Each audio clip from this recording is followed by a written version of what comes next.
Yes, All right, that is true. let's jump right in. All right, guys, I got Michelina here from Seasons and Signs Academy. Michelina, how are you today?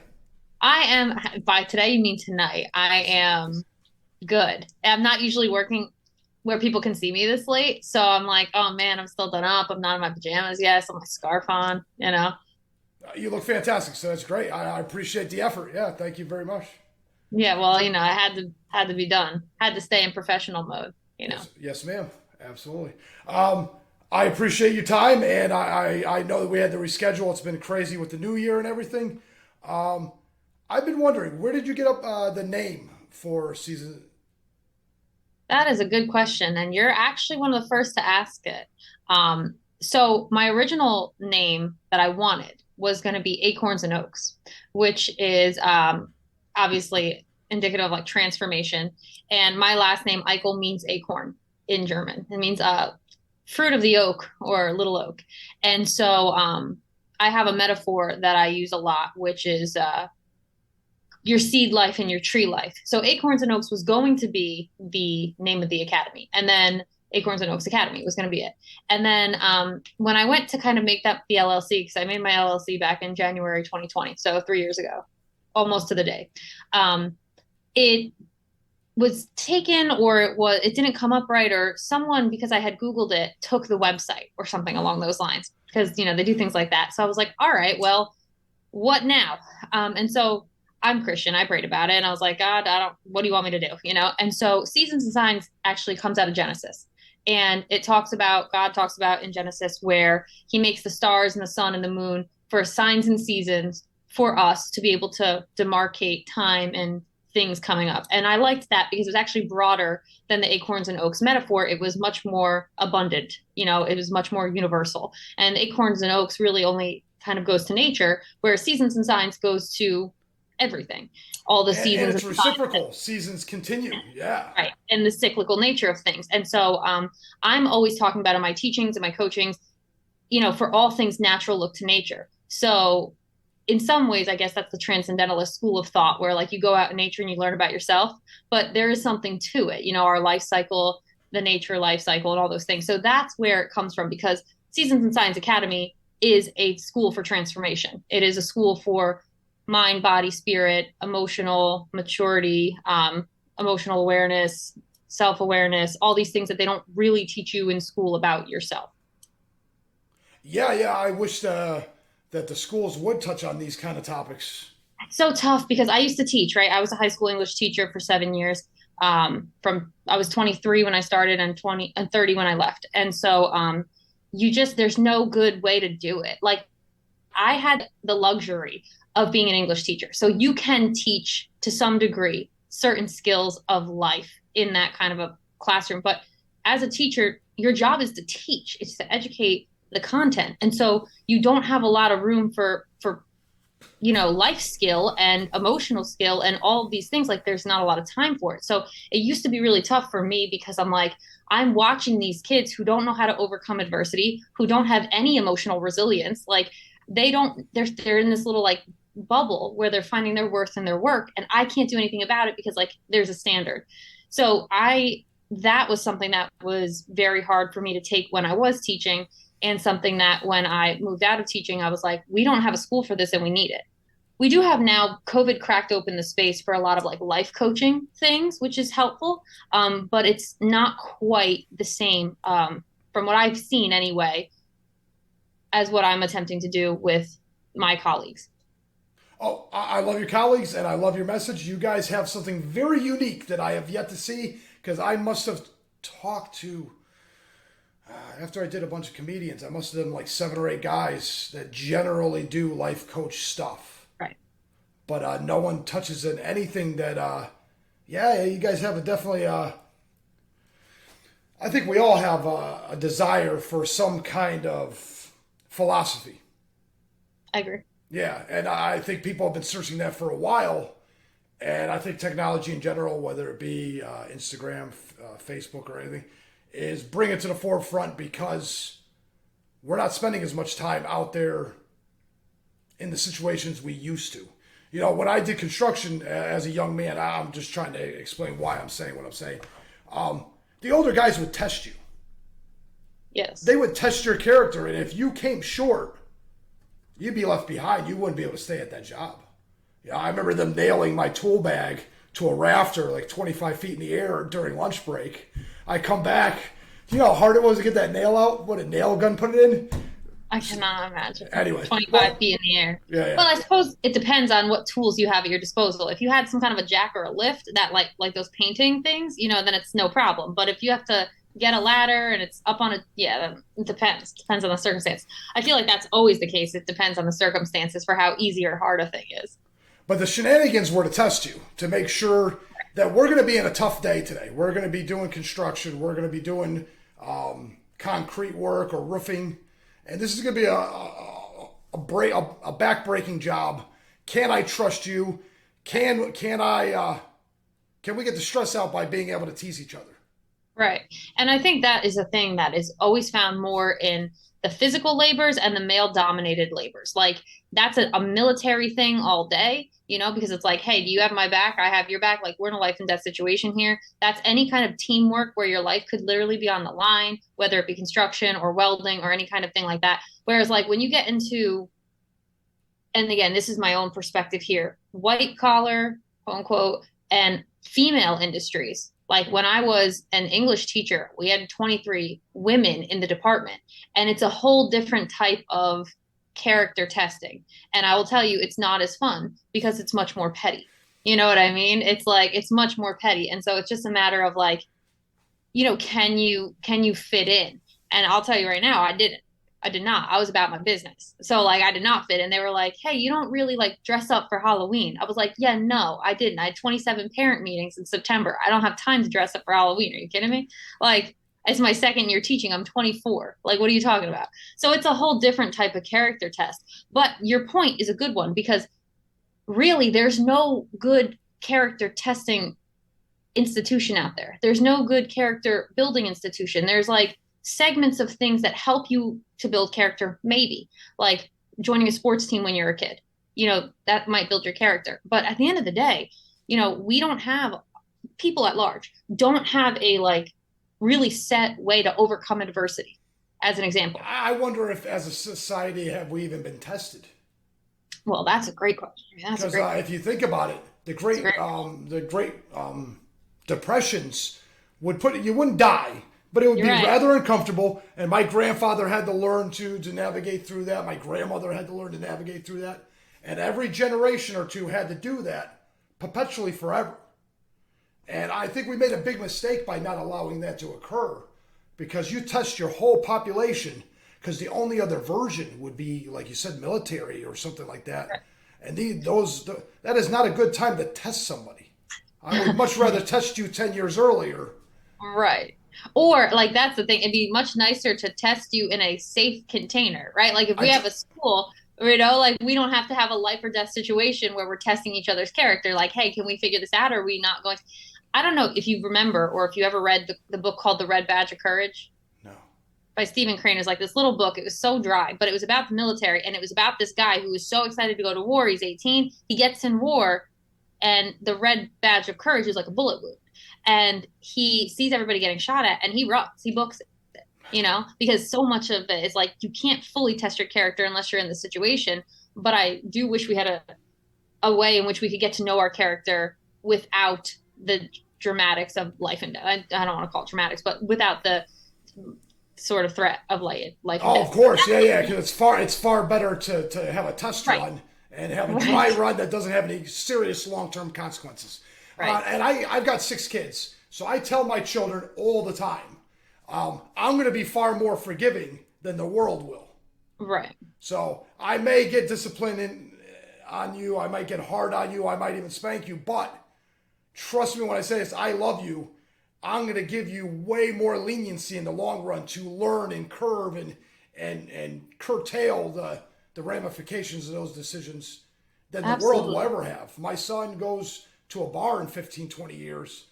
They don't forgive you. No one there No. is going to forgive you. No one coming to get you is going to forgive you. Nowhere like dad would. No, certainly not. And we don't, and now the thing is that everything is it's so easily put on a world stage because of social media and because of that technology. So that like anything that you do, like I don't know how much you know about my own backstory. No, please tell us because you got a rather intriguing Yes. gift Well, already. certainly that.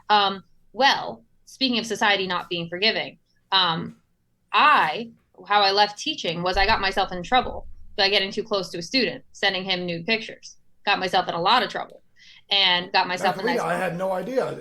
Oh yes, yes. You are one of the few that don't know because my mugshot went viral from California to Australia.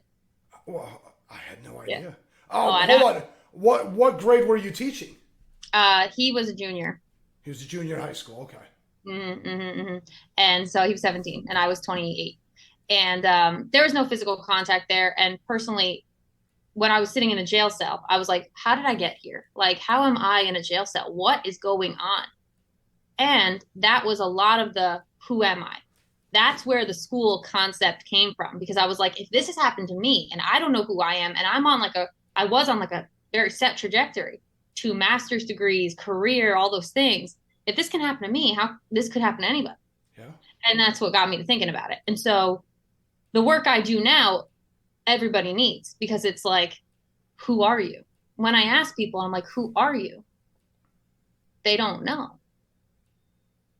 And so Michelina, yeah, go I ahead. just Yeah, it's an amazing story. Keep going. I I apologize. I don't just want to. drop a bomb on you. I know I love to drop bombs on people. I really do. If you watch my YouTube, I call myself hashtag that felon doctor because I've been in the pit of society and I've been at the peak of society. And yeah, no, I do like I'm only 33. I'll tell you that right now. I got every lesson young. And so wisdom is an important thing, but it is a painful thing to acquire. I will tell you that. But yeah, so I'm sitting in this jail cell, and what comes in the next week is Barstool Sports writing a piece about me. Like my mugshot goes viral. They release my address. I'm like scared to go outside. All these things, and it's just like this wonderful, very eye-opening awareness of how unforgiving the world really is. And it's like if everybody's going to hate you, which they did or felt like, then you had better love you because there's no room for self-hate. Like there's just not. And so that was a lesson, a trial by fire that most people don't get, not on that grand level. So what you're saying about what you're, with your children, the discipline and everything, yeah, the world is not terribly forgiving, certainly not. And so now I like to use that as a really solid litmus test for where people stand for open mindedness. Because I have found, and this has been, I mean, really, this only happened 5 years ago. But when I speak to people, it's a good litmus test for how open minded are you? Because the minute that people come and judge me, I'm like, hey, that's fine. I don't mind, but I can already tell you're closed minded. It's very easy for me to see. And for people who are like, oh, damn, like that's crazy. You got a life sentence for sending a picture. Like, yeah, that's wild. And I'm like, all right, cool. You have an open mind. I can see that. So it's a very kind of wild litmus test, but it is certainly part of my backstory, part of my story. And so to prove your point, yes, the world is not terribly forgiving. They do love a scandal. They do love to blow things way out of proportion. Social media and technology does not help that. No, Michelina, it actually makes it like exponentially worse. And I want to go back to the beginning of your story that was really important to me. Not only did you learn a huge life lesson, but you Yeah. went about it. You went about it in such a profound way that I think speaks volumes of who you are as a person. So Well, you I think said something very specific. You were sitting there in the jail cell, and you said, "How did I get myself here? I had my trajectory. I know where I'm going.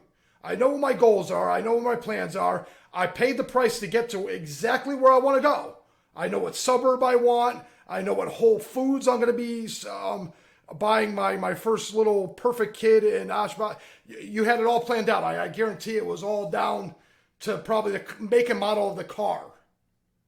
something like that. Well, I'm just saying a lot of people do that. I personally have ambitions that go in that direction to a certain degree. And why not play out the details? That's the funnest part of it.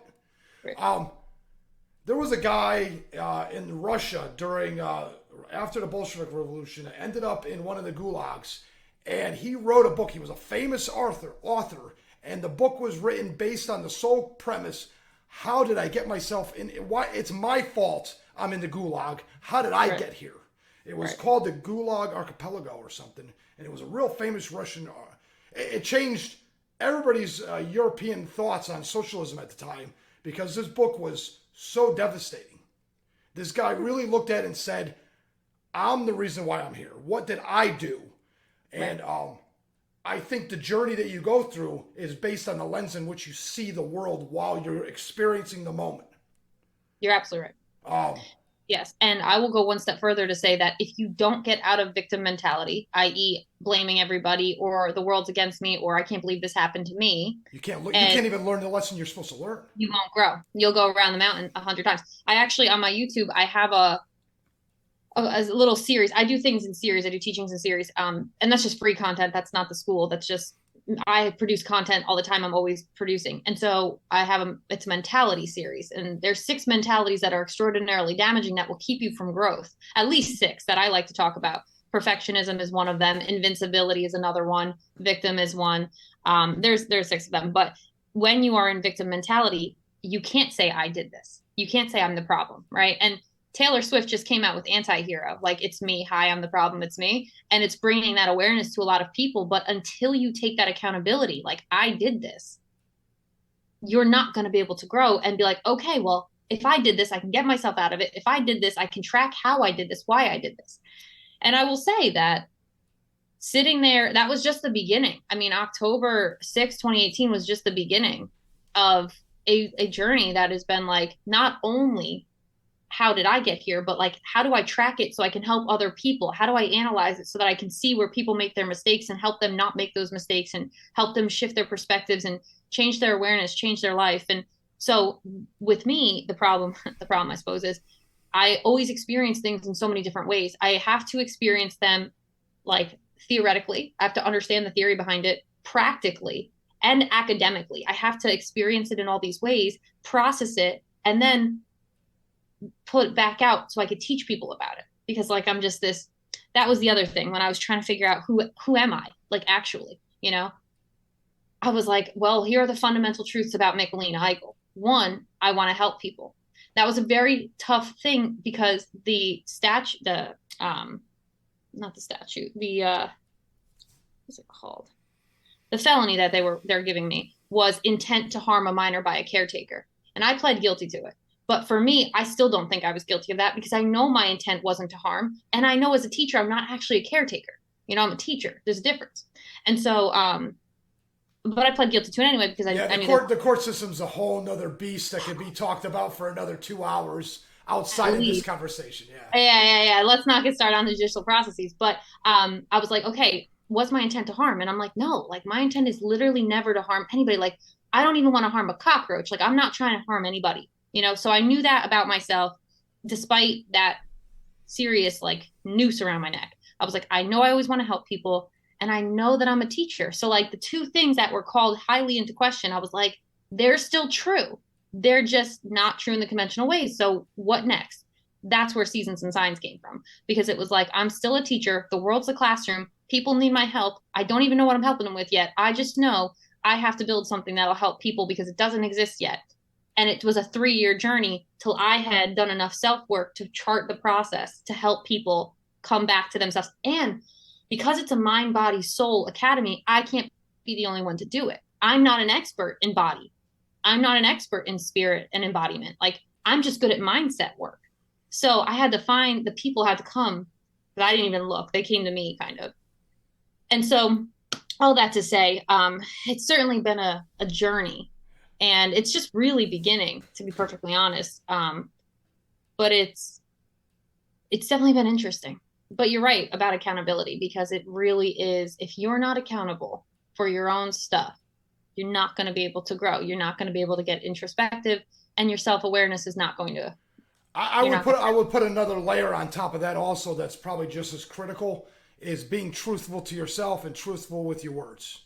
Oh Lord, well, When you take that into consideration and you pour yourself out under those two levels of circumstance and you mean it because you can't bend reality. You bend reality, it snaps back, it hits you in the face, and it ends up. I don't think you get away with anything.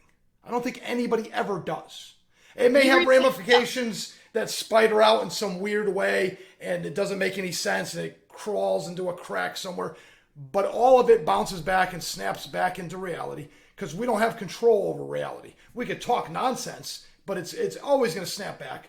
So truth, when you pour yourself out like you're doing with your program, you're pouring yourself out and trying to figure that out in truth with responsibility. It's kind of like Taylor Swift. She poured herself out, Right. wrote a couple songs, and all of a sudden there was 40 more, Right. which means she was probably being really sincere when she wrote them. I will tell you that truth vibrates at a different frequency and makes it very, And the very cup hard fills right up. for, The cup fills right back up again. right, right. And so part of what people always say to me is that, and this is one of the greatest compliments I get, is like, I can tell how authentic you are. And I'm like, well, thank you. I work really hard at it because authentic leadership is my specialty. Like, that's what I wrote a dissertation on. I know authentic leadership like the back of my hand because, like, not only have I studied it ad nauseum, but I try to live it. That's the point of it. So the truth, you're so right about being truthful with the self, and it's such a hard thing for people to do for two reasons. The first is that the pickle in the jar can't read its own label, so people don't see themselves clearly. Is one. And two, what they do see is because from 0 to 7, right, we're in theta state, and so we're always looking at the world to try to figure out ourselves and figure out what's going on. And so the second problem is that we internalize a whole bunch of things that may or may not be true about us. We internalize rejection, we internalize, the time we weren't good enough, we internalize all these sort of negative things. And so not only do we not see ourselves clearly, we see ourselves inherently negative and flawed. And so it's a hard thing for people to know, to have that self-awareness and truth of like, who are they actually? It's something that I always have to help people, and I had to help myself learn, is like, okay, what's true for you and what's not true for you? That's the I'm first still step. figuring it out now at 44. And you will, because the thing is that we don't have a space for it. So when I get in one-on-one containers with my clients and I'm helping them like kind of figure it out and assess it, it's like, okay, own what you are and own what you're not. I know I'm never going to be a meek, timid, quiet person. Like, that's just not me. I'm never going to be 6 foot. I'm 5'3". I'm not going to be blonde. I'm brunette. Like, this is all natural. Like, I know that about myself. And so when you get to know that about yourself, nobody can tell you about yourself because you're like, I know. People are sometimes like, you have to know your flaws too. So it's like, sometimes people are like, well, you're like kind of prideful and arrogant. I'm like, I know, and you would think that I'm not because I've been humbled all over the place, but I know that I do have that on me, and it is something I struggle with. And when you do that, people are oh like, oh, you already know that, like, cool, because it's just like, yeah, I know, I've analyzed myself to such a degree now.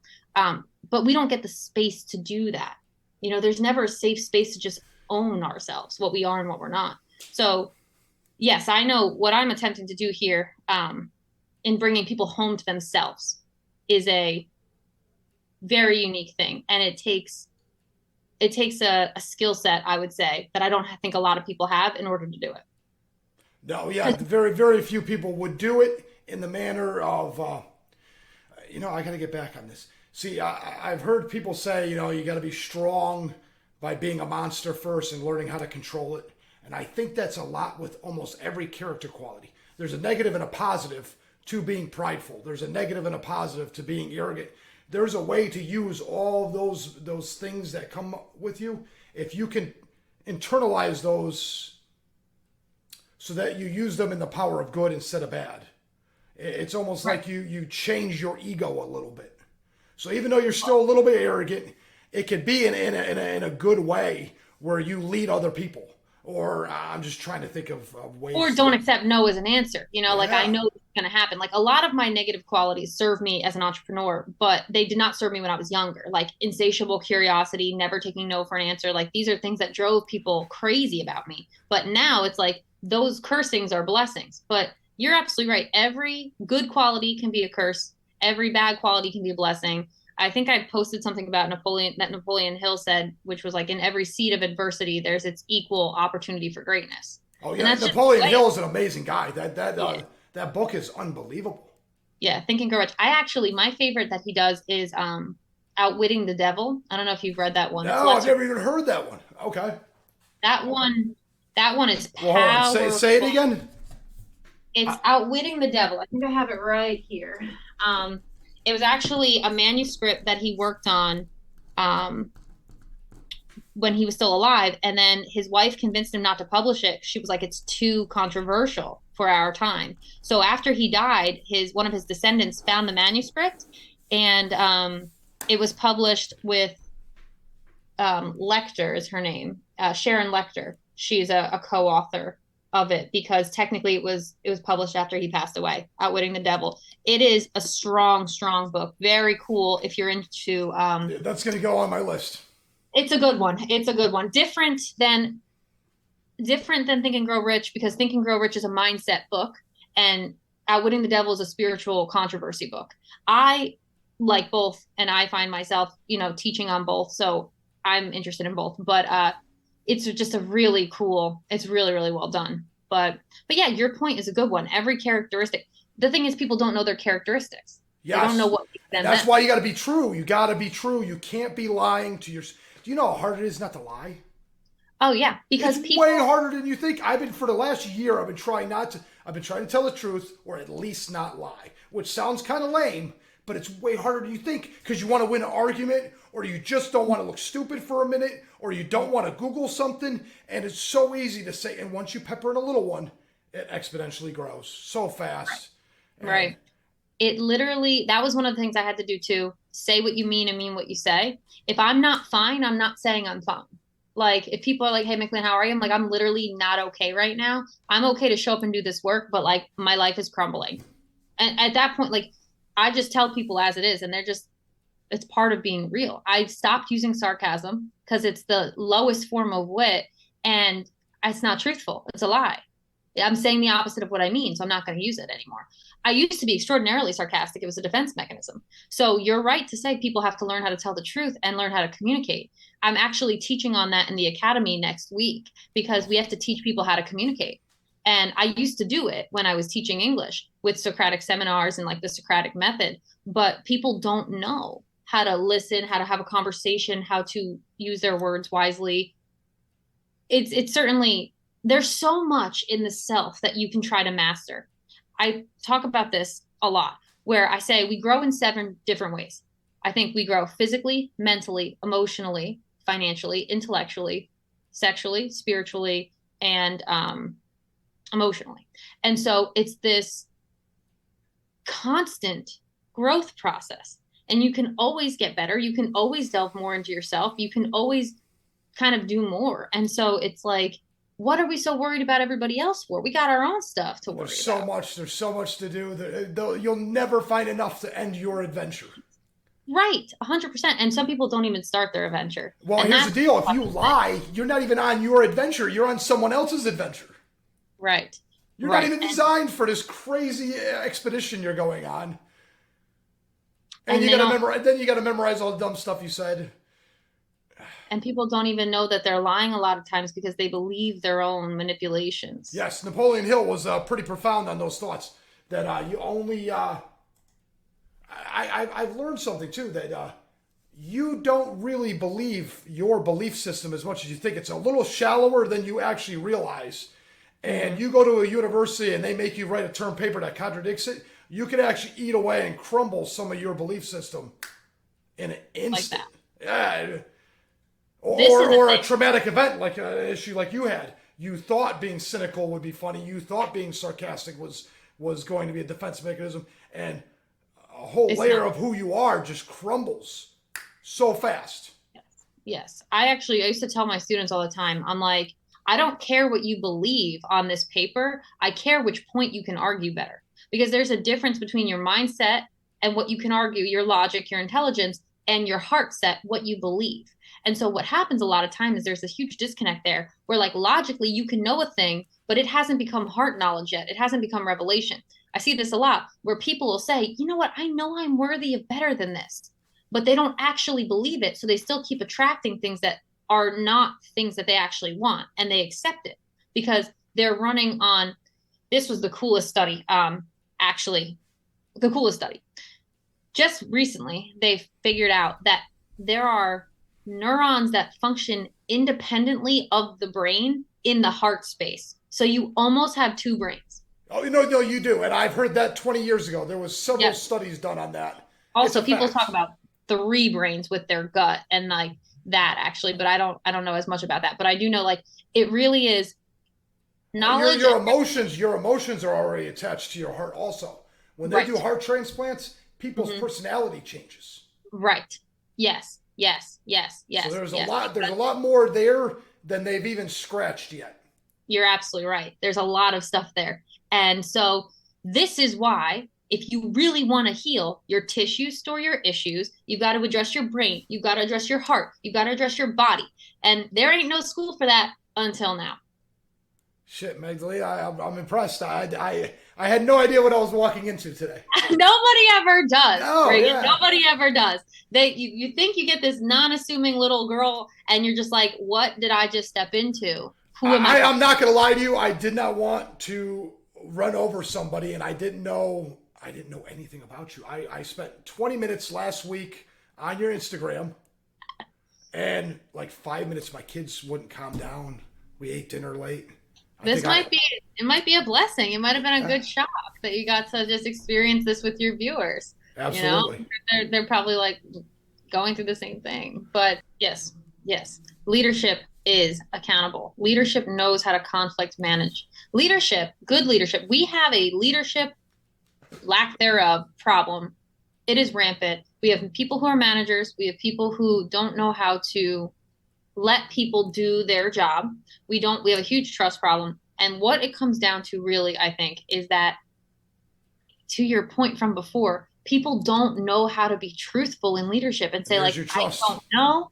Yes, I don't know. I'm not sure. I'll get back to you. You do this better than I do. People like working for me because I let them do. I'm like, listen, I hired you because you're the expert on this. You do it better than I do. So you tell me what has to happen here. Here's my thoughts. And everything becomes a collaborative process. Right. And so what ends up happening a lot of times is that people sweep things under the rug. They don't want to hold people accountable. They don't want to have the standard. There are so many. And so here's the real problem with leadership is first off, people don't realize what leadership is. I'm going to give you John Maxwell's definition because he's a leadership guru and I'm a student of Maxwell. And it is this: leadership is influence. And who do you have influence over? Everybody. You have influence over yourself. So first things first, you're a leader over you. Second things second, if you have influence in your home, your work, wherever you go for coffee, you have influence. And so you're always a leader. And people don't put two and two together that way. And so they don't conduct themselves as a leader. And they don't know how to show up in that integrity, how to show up in that honesty, how to show up with that responsibility, that accountability, that really, I think, courage, because it does You take can't courage to have be. courage or integrity if you're not telling the truth. And it goes so much back to the fact that we have a massive trust wound. We don't trust ourselves. We don't trust people. We don't trust. And therefore, if you have no trust, you can have no truth. You can have no honesty. You can have no integrity.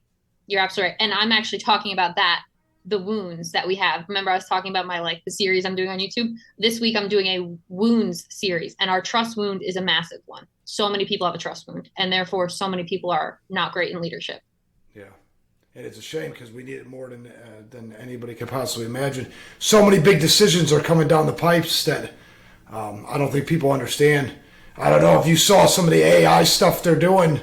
Yeah. There's a lot of good men, good people in general that are going to be in charge of the decisions. Have to. I hope there's some moral people on top. And you know there's not. And I'm gonna tell you right now, you already know that what we have at the helm right now is a lot of people who love money over morals. Yeah, that's not going to go anywhere. It's There's not that's a, gonna that's cut a it. huge shortcoming. Yeah, It's not gonna cut it. And so we see, like, I mean, I don't want to get too political. I don't know what the viewership likes, but I will just say that like when we do something along the lines of negotiating with a terrorist for an athlete, there is a problem in our country. There's a real money over moral problem. Like we don't negotiate with terrorists, and we certainly don't do it for people who hate America. So what is happening here? yeah. And that's just it's a top down, bottom up. We see it Oh, everywhere. yeah, no, it's not a top down, it's a bottom up. If you look back at all the things that happened in the 20th century, The reason why they were allowed to do what they were allowed to do was there was weak men at the bottom. If everybody fixing the roads, if everybody keeping the power running says no, I won't put up with your bullshit, and they're moral people that go home and take care of their families, then all the structure falls apart no matter how bad the guy is on top. Well, I think about that too. I'm like, we pay all these monies. And I just saw this actually. I just saw today on LinkedIn, um, you know, the football player that just collapsed. Yeah. Everybody knows that. Everybody's talking Yeah, about yeah, it. yeah, yeah. The people who saved his life are the least paid people on the field. And we get that all the time. It's like, what happens if our garbage men and our construction workers and our people who run our societies stop working? Like, I always used to ask my kids about this when I was teaching. It's like the distribution of wealth is, why are we idolizing these entertainers when we have people who are making our society function that we just sort of take for granted? So, yeah. And some of it's impossible tasks. Right. Keeping electricity on all the time. I've been in my house, I bought my house 6 years ago. I lost power once. Right. Once. That's impressive. That's impressive. All it takes is one splice in 40 miles nothing. in either direction. Right. Well, it takes an animal eating a wire. It takes Oh, anything, a car there's so hitting many things. And then you're not even talking about the logistics at the power station, the Right. logistics there's so many people involved. Right. It's such a connection, such a community. And that's the thing too that I'm always talking about now is like we all have this illusion that we're separate And we're not. and that We're we're way so more independent. connected. We're way more connected than we think. So connected. Like we're literally, and everything is connected. This is why I always say for all things natural, look to nature. Like everything is connected by air, everything is connected by molecules, everything is connected by root systems. Like look at our brains, look at ourselves. If we think we're any different, we're not. Like quantum physics now shows us that we say a word and a star on the edge of the universe has this vibration from it. Like we're so connected, and people just we're under the illusion that we're not. And it's like, that's not true. And so what gets so important is like going back to leadership is that your influence matters all the time. All the It time. matters all the time. It's like you could easily make or break someone's day. This just happened the other day. I'll tell you a story. True story. I was out with my friend and there was this waitress at where we were. And I could tell that she was about to break. Like I knew it was busier than usual there. My friend was like, I've been coming here for 20 years. It has never been this busy. I was like, I don't know. I've never been here, some random place I had never been. And so she comes to our table and I'm like, super understanding. I could tell. I'm like, hey, listen, don't worry. You're fine. Take your time with us. Like, now my friend was actually late for an appointment, so he was super mad. But I was like, you're fine. Like, take your time. Like, whatever. She kept coming over to me at the meal, like, you literally just changed my whole day. Like, thank you for being so understanding. And I was like, my pleasure. It's not that serious. Like, Isn't it it's amazing? It's amazing how you can literally have the power to change 75 people's lives because she's going to deal with all these couples for the next Right. 2 hours. Right. And Right. how many people could have gotten into a fight or an argument or, I don't know, didn't get their drink or didn't get their food correctly because she just capitulated. Yes. And that really, I had to, going back 5 years now, I had to fully decide that I was still that person despite what I was labeled as. That person who wanted to do help and not harm, who wanted to do good, who wanted to like be, there for people in their distress. Yeah. And it was, it really is, it comes down to decisions and intentionality. It's like, who do you want to be and how do you want to show up? Yeah, Magdalena, I'm sorry you had to plead guilty to that. That is an insane scenario. Oh God, it was. Well, here's the thing. First off, you don't have to do anything, right? I know that. No, hold on. If you're looking at an extra 6 years or an extra 10 years, the word have gets really stretched real quick. I'm not doing an extra 7 years. I know it. I know it. I know it. And so there were a lot of extenuating circumstances of like this was the path of least resistance. So let me just take it and let me take the lion's share of everything, responsibility, punishment, all the things. It certainly is not a punishment that fed the crime. I will tell you that. I know that for a fact. But alas, we are prospering despite it, so fine. But you're a better person for it. That wasn't my point. I just don't like the idea that you had to carve away a little piece by saying nobody something understands. I wish you didn't have to do that. Nobody understands. I mean, I've talked to a lot of people. Nobody understands. I will say that I petitioned the governor of New Jersey to pardon me for the crime because I don't think that I really committed it. Um, and I do think I was somewhat coerced into pleading guilty. And so we'll see. It's who knows. I did it in September. We'll see if he gets it. But yeah, Governor Murphy, I did petition him to see because he can technically grant a pardon. So who knows, But I was like, what do I have to Governor, lose? yeah, you need to pardon this young lady here, Governor. Like, You listen, have I'm the on power to parole. do the right thing. Yeah, I hope I'm on parole for life. You know what I mean? What? Like, What are you talking about? yeah, Oh no, man, I'm on parole for life. Yeah, yeah, what? yeah, yeah. Yeah. Parole for life, sex offense registry, felony. Do you have to tell Yeah, yeah, people? yeah. Do you have to tell people? Yeah, of course. Ah, Always that. I tell people anyway. I tell people, anybody I get into working relationships with, like, I let them know always. But the fact of the matter is it's that preposterous. it's when I tell people about it, for at the end of the day, what was a crime? A picture. That was a crime. People are, and I mean, I've had lawyers, law enforcement officers, probation officers who are like, you can't, that's not really. And I'm like, no, that's really what happened. Yeah. So it's a Frustrating. wild thing. It's a wild thing. It really is. And Yeah, you're gonna it's live in infamy. I'm not gonna lie to you. You're gonna live in infamy. I had no idea. I had no idea what I was gonna. oh yeah, I'm a Scarlet Letter for sure. Yeah, yeah, yeah, yeah, yeah. No, I'm a you're Scarlet. amazing. You kidding me? I'm I tickled know. pink. I I know. had. I know it. I really I do just like to understand everything from all points of views. And so if you want to go from the pit to the palace, you got to know the pit. And I'm intimately acquainted with the pit. Yes, ma'am. Intimately acquainted No, with the I pit. think it's the best way to do it. To integrate. I agree. Yeah, oh yeah, to integrate that beast, man. Without a I doubt. agree. I was watching something the other day and it talked about how like it's so easy to be complacent when you're comfortable. Whereas like when you've got a trial by fire, and I talk to my clients about this, if you don't have to change, a lot of times it's hard to initiate the change. But if you are in the most painful situation, you got to change or you're not going to live through it. Like you don't have a choice. And so I I mean, I love and I hate, right? But I kind of love a trial by fire because it's like, can you do it or can't you? Because We're you gonna got to find. figure We're gonna find out right now. you're going to find out. Yes. And so it takes, I mean, the transformation I've gone through in 5 years, some people won't ever do in a lifetime. They'll never do in a lifetime.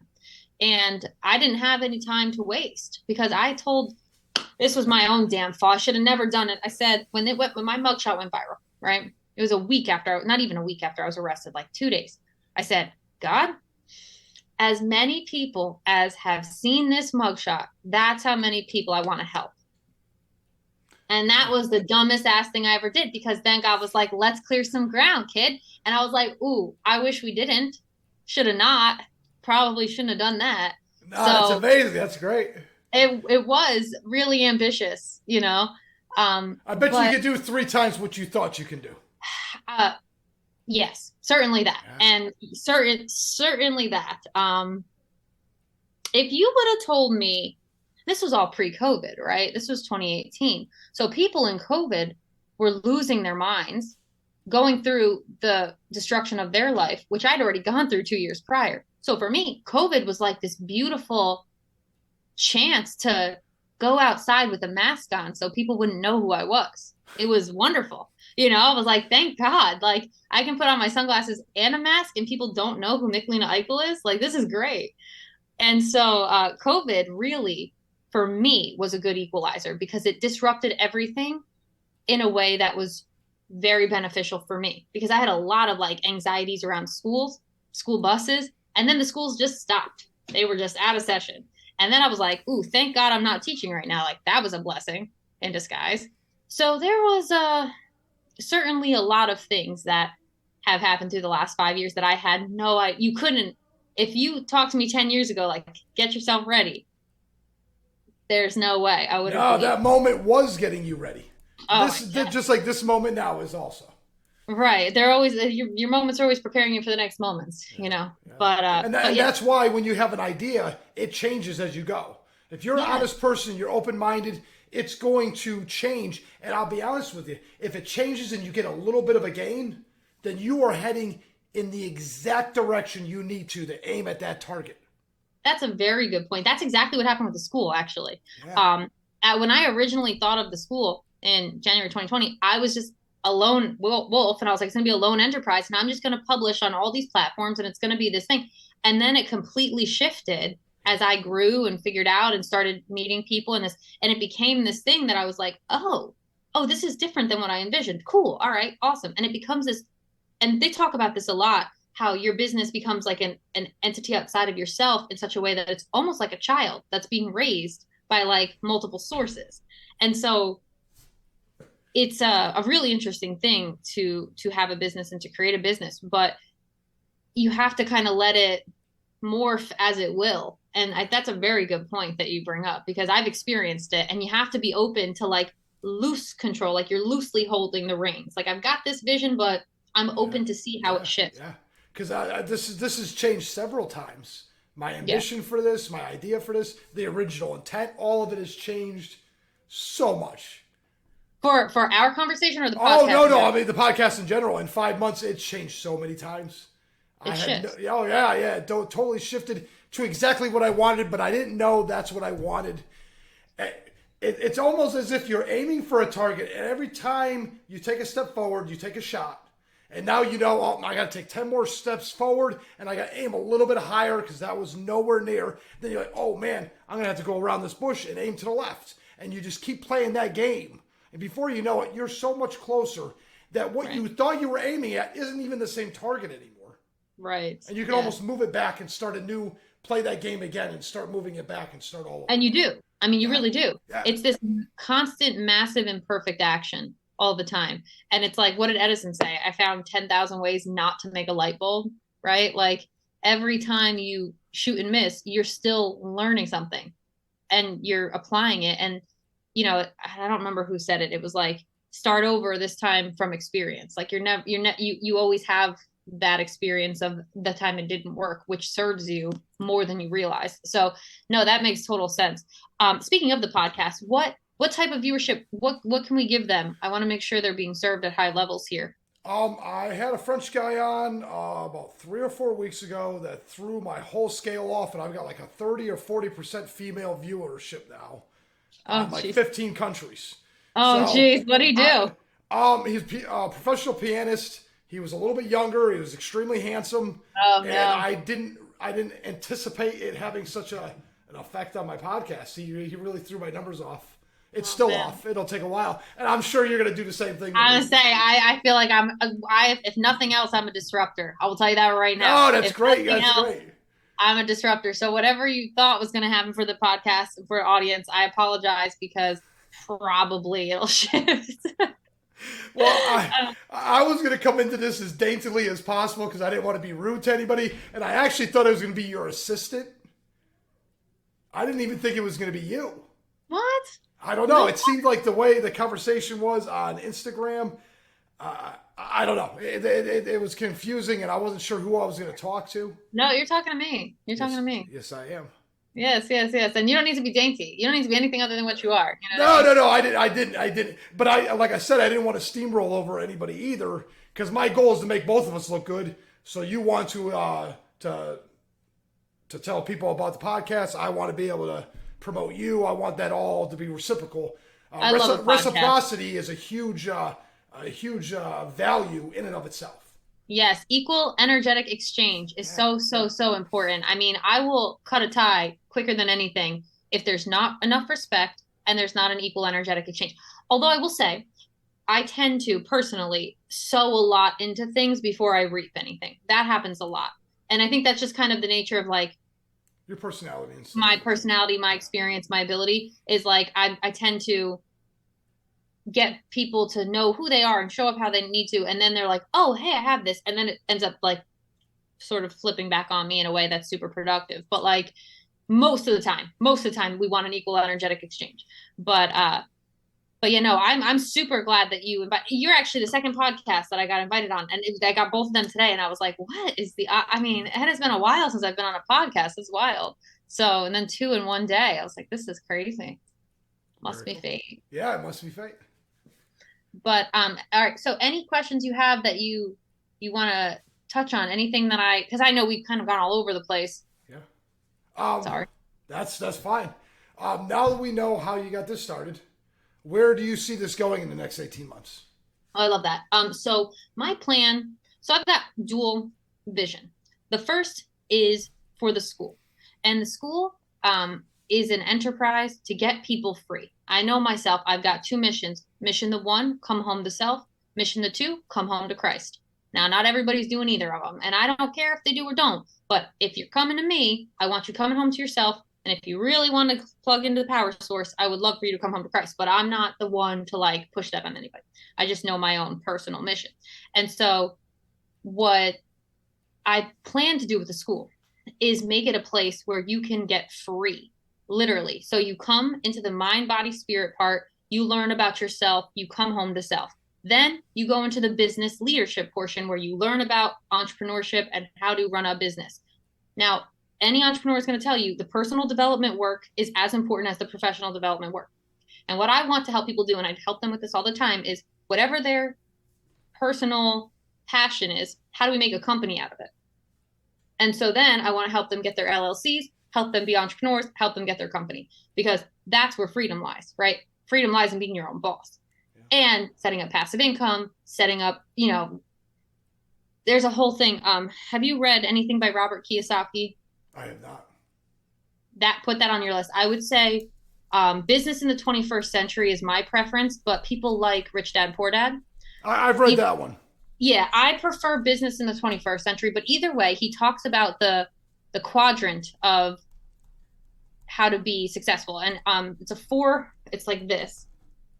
And it has an E and an S and a B and an I. Looks like this. And so in the top it's E, bottom is S, other side is B, and the bottom is I. And it's employee, and then it's self-employed on the left side, and then it's business owner and investor on the right side.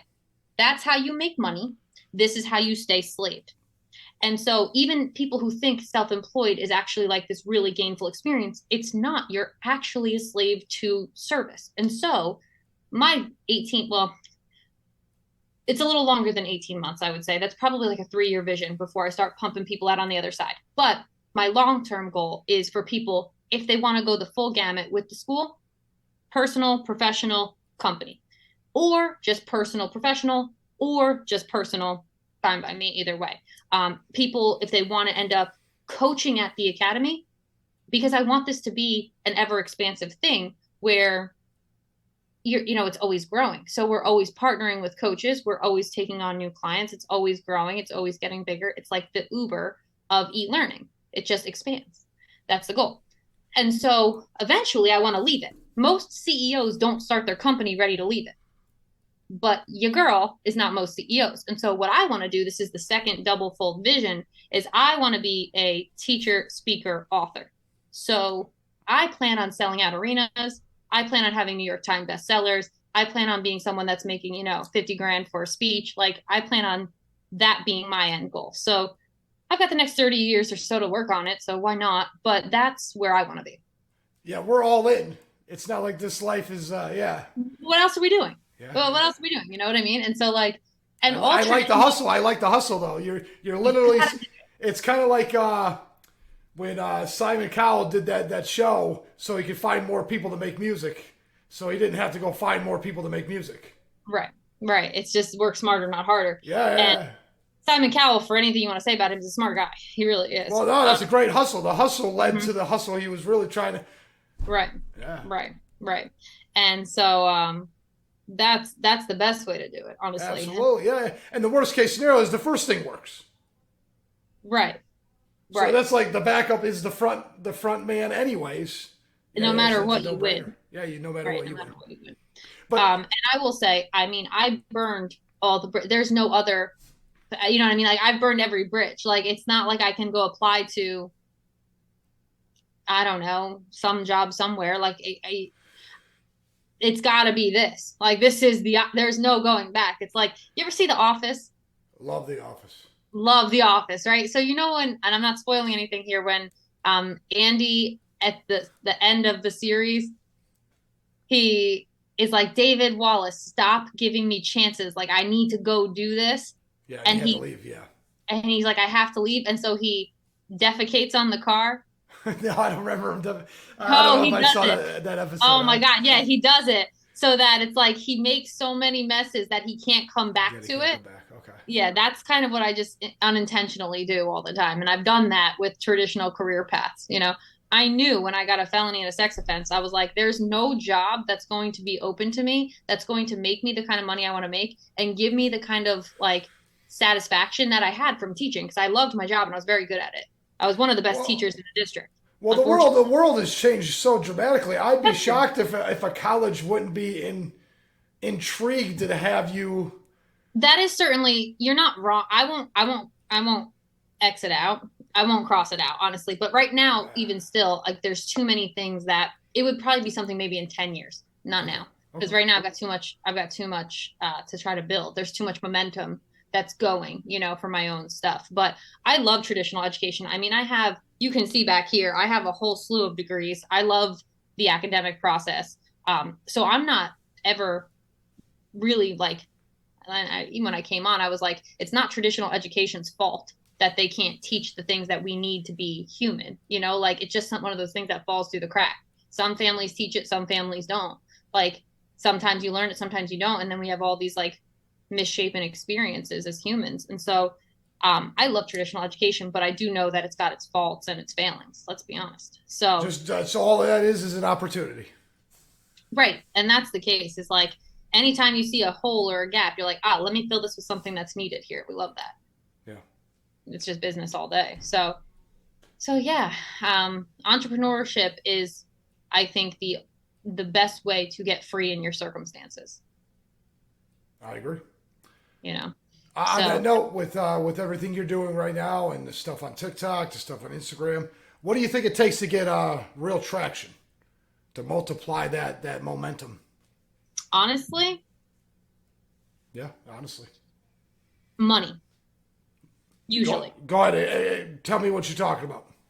If you just hire the right people, it'll take off for you. So like on YouTube, I have people every day hitting me up like, hey, I'll do your SEO for you. Hey, I'll do your SEO for you. And I'm like, yeah, I appreciate that. But right now, my money's going to this school. Like right now, my money's going to other things. But the way the algorithms work, the way that like things kind of build on themselves and take off, it's formulaic. You know what I mean? And so it's like, for the most part, it's just about learning the processes.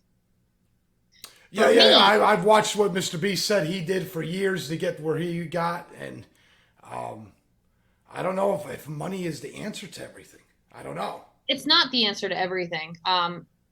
Because also like there are certain things that are easier to sell than others. Like if you're preying on people's desperation, that'll sell, you know. Um, if you're preying on people's ability to be entertained, that'll sell. If you're preying on the male gaze, that'll sell. But like I'm not the one for that. So like for me, if I want to gain traction, did I freeze? Yeah, it looked like you skipped for a second, but that's It fine. was, yeah, I was gonna say I think my internet was unstable for a second. Sometimes it plays that game, Spectrum.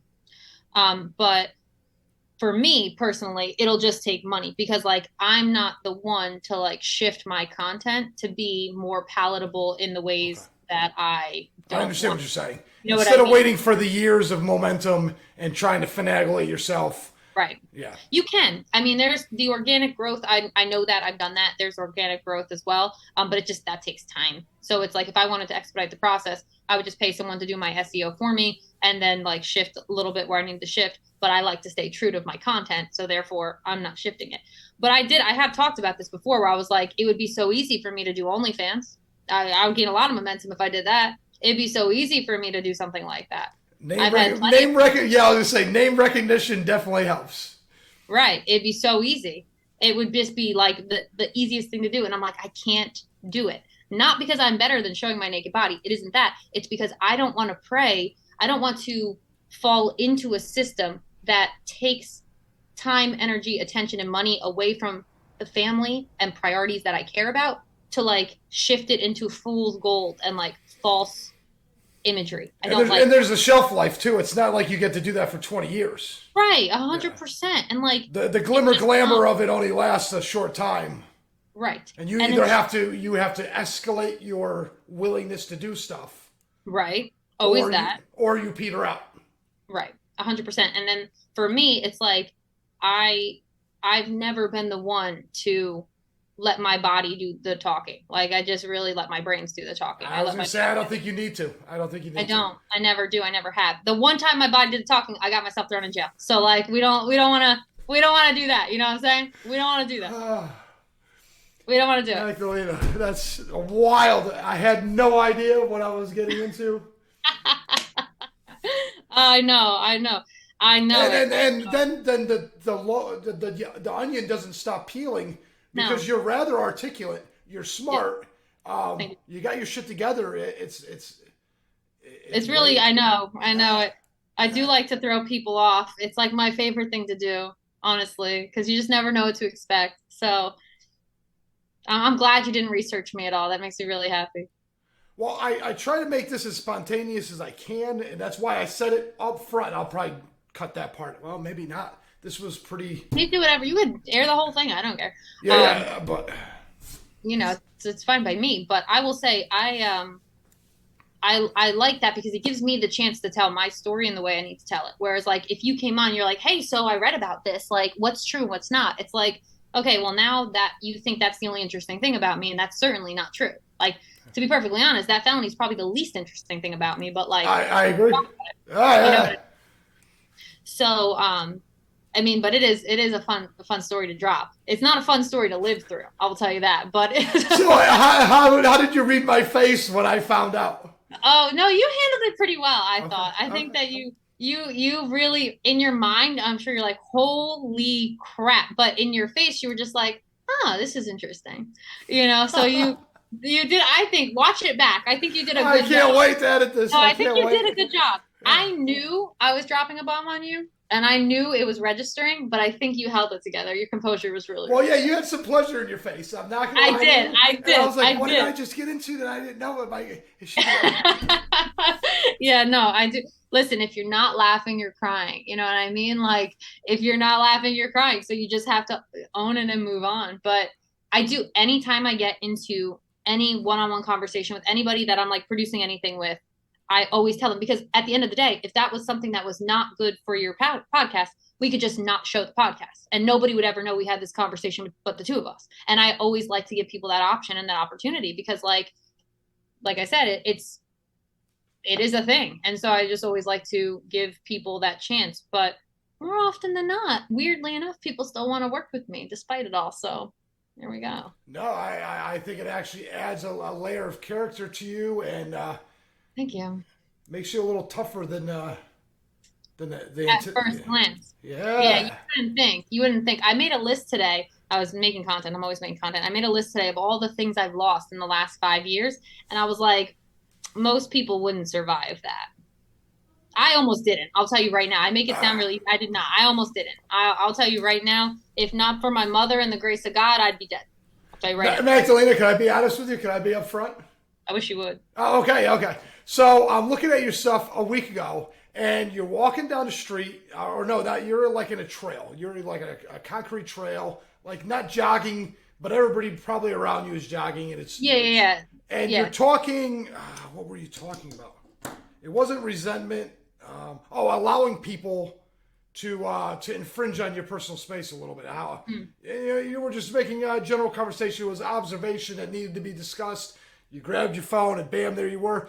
I saw this pretty young lady, and I said, "Shit, I'm gonna have to be as soft as possible." You looked way too nice and pretty to be who I. Yeah, man, I know it. no idea. I know it. I know it. It really is. I like to think of myself as a sort of rose, honestly. You look so good and you're so tenacious. Roses are so tenacious. I tried to kill a rose bush for my mother once. It was so hard to do because they're so tenacious. They really dig in the ground and they have the thorns and, Oh, they're they attract miserable. all the bees. Like, Yeah. I really am just a thorny rose bush, honestly. But, I got a funny yeah. story. So me and my dad did construction for 10 years. Right. We're doing siding. I'm on scaffolding. We got into an argument, and I yelled at him about something. I turned around, walked off the scaffolding, ended head first into a rose bush. And when I say head first, my feet are dangling like a cartoon character, and all my tools fall out of my pouch. Oh my All God. my nails, and I know damn well I'm picking up I'm like 20 years old. My dad's like 35, 40. I know I'm Oh picking up every nail because we're not leaving yeah. any nails. So there's like 200 nails, 40 screws, everything that was in my pouch that shouldn't have been in my pouch. And Your I'm dad's upside sitting down. I there. can't get out of the bush. I couldn't get out of the bush. He said, "Yeah, you want to talk shit? You can stay in Uh-huh. the bush." Your dad's sitting there like, go ahead, you got yourself into this. Good luck getting yourself out of it. Upside down. That thing Yes. was miserable. I think I broke the bush. I don't even. I would I may say, even have had to buy the bush. I don't even remember. I'm sure you did because that thing probably stuck you in real quick.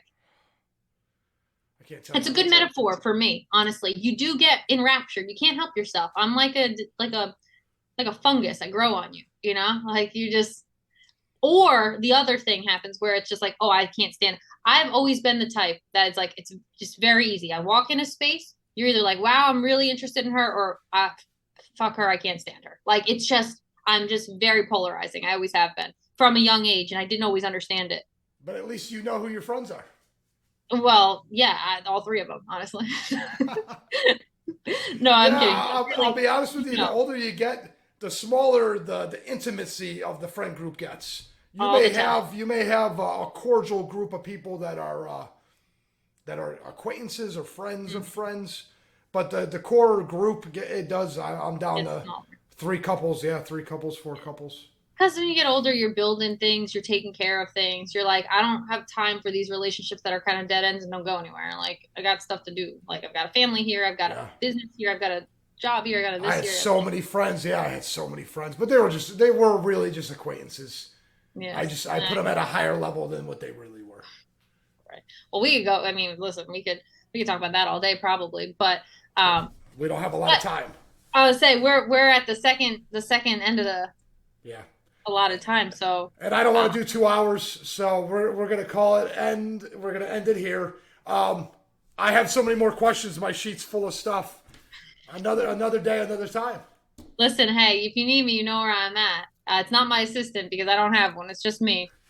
Just me. Just Magdalena, me. I appreciate it. If you want to plug away everything you're doing right now, go for it. Whew, what am I doing? You can find me. I've got two YouTube channels. One that I talk about mindset, and that's Dr. Michelina, Michelina, and one where I talk about the Bible and I teach the Bible because I've actually been doing that for 15 years. And that's Minister Michelina because I'm actually also an ordained minister. Bet you didn't know. I've married couples before. Who knew? And so I'm really a minister, felon, doctor, actually. So, we just got to do it all.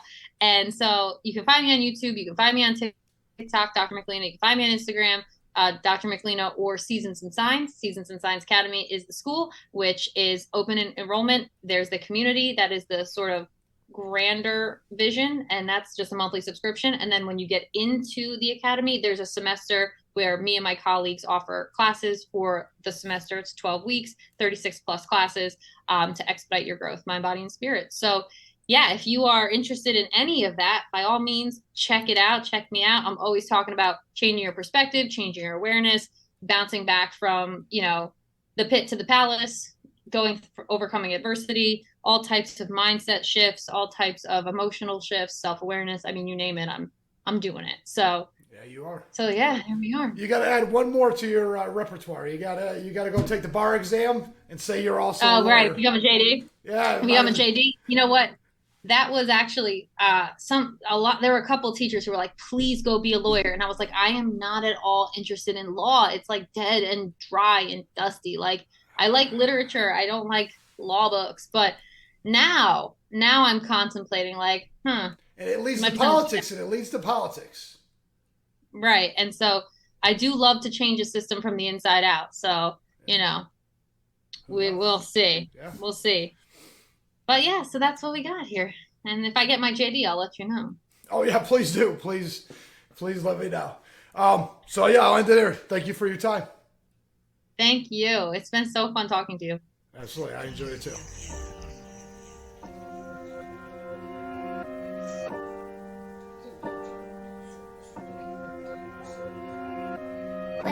is good. Sun is shining, shining. Don't get my vibe.